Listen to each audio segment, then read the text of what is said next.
Distinguished colleagues, distinguished friends, I wish to express my gratitude for this opportunity to participate in our discussion. At the outset, I wish to note that the tradition of holding the BRICS Business Forum was begun by our Chinese colleagues in 2011. Today, the Business Forum has become an integral part of the program of the business events of BRICS. This has always been distinguished by an agenda which allows for discussion from various points of view, both of the significant issue of strengthening trade, investment and production relations among the nations of the Big Five, and also to address issues of the global development of the world economy.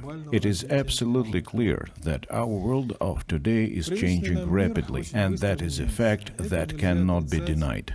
Unfortunately, we're observing today tendencies towards an increase in the fragmentation of that process of globalization, which was previously a single and united one. Through no fault of our own, certain dividing lines have appeared in the global economy, in policies and in society, and there has been a drastic increase in the instability of the global economy. All of these factors must be taken seriously to find ways and means to ensure the social and economic stability of our countries and our partners, given the transformation that the traditional global economic order is now undergoing. Today, instead of engaging in joint efforts for the normalization of international trade, a number of Western countries have opted for politically motivated, unilateral and unjustified trade measures, which have only aggravated the consequences of the pandemic. The clear violations by these economies of the rules of the WTO have exerted major pressure on the global chain of supplies, which was still fragile after the pandemic. As a result, as assessed by WTO, the growth of the global GDP will slow down in 2022 till 2.8% instead of 4.1% expected before. The scale of the process of inflation is also unprecedented. It is predicted that in 2022, inflation will reach a figure of 5.7% in the developed countries and 8.7% in the developing countries. In agriculture, the export of food products is now limited.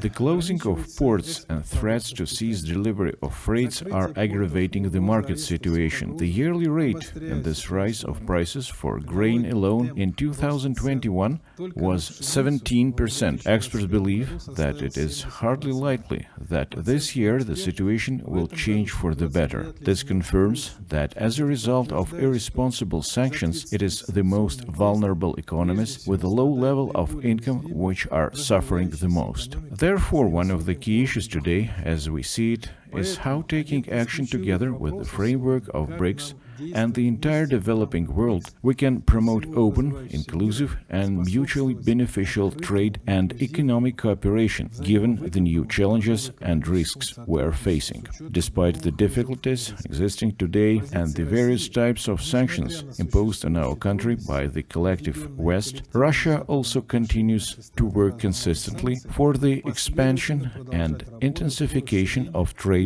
and economic cooperation within the framework of BRICS, and to do so with other interested countries. Russia continues to be a responsible participant in global markets and intends to continue to carry out its commitments and obligations in good faith. In response to these new challenges, we intend to continue and even to intensify the policy of openness of the Russian economy and to improve conditions for trade and investments, as well as the mechanism for joint work.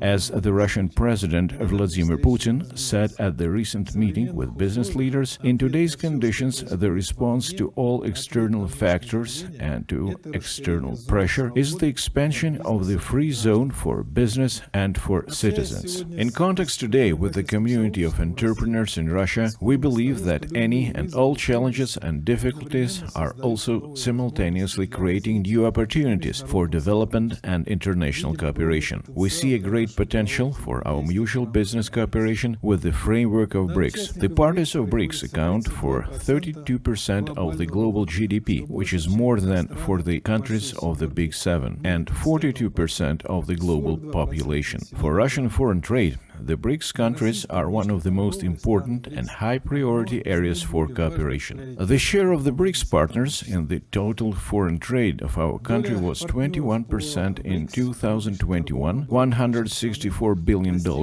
as opposed to 7% in 2001.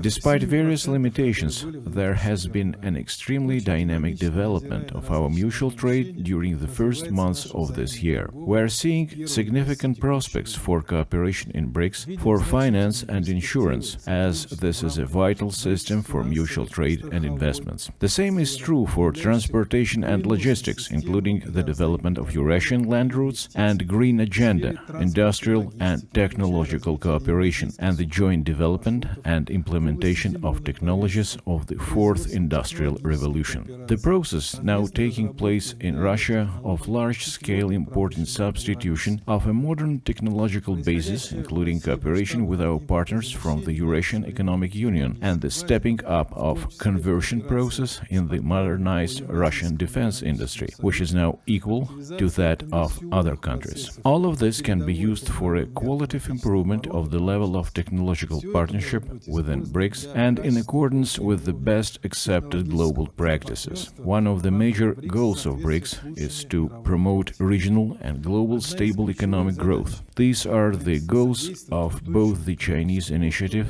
the Belt and the Road, and of Russia, which is proposing to engage in the development of the concept of the Great Eurasian Partnership.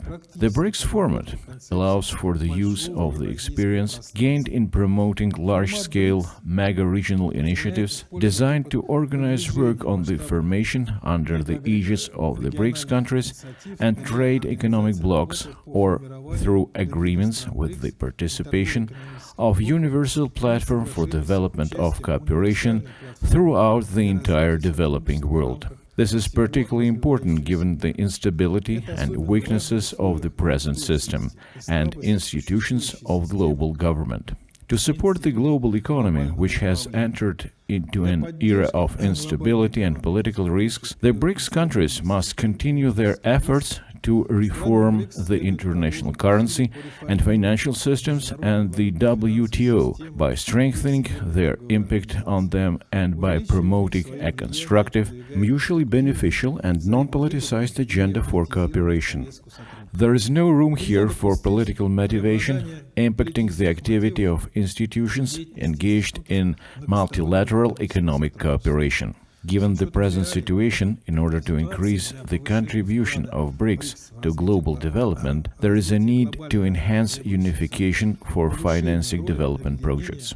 These include green ones, international payments and contributions, ensuring the stability, security, and equal access to international sea freight and insurance for it, and also its role in integrating international lines of innovation, production, and servicing.